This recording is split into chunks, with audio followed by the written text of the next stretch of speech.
Is your Range Rover key fob from 2011 to 2018 models not working? The most likely culprit is a dead CR2032 battery. This battery powers both remote functions and keyless entry. First, confirm that the issue isn't simple. Check if any buttons feel stuck or if the LED isn't flashing.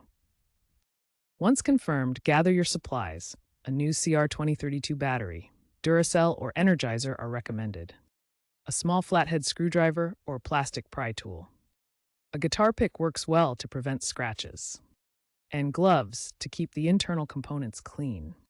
These batteries can be found online or at local retailers for around $5 to $10. Start by removing the emergency key from the fob. Next, locate the small groove on the side of the fob. Gently insert your tool into this groove and twist or pry to separate the two halves of the case. Once open, remove the old battery, noting the positive side's orientation, which usually faces up. Insert the new CR2032 battery with the correct polarity. Snap the case back together and test the remote functions. If the remote still doesn't work, check for corrosion or loose contacts. Clean contacts with isopropyl alcohol if needed. If issues persist after cleaning, the fob may require reprogramming via an OBD2 port or at a dealership.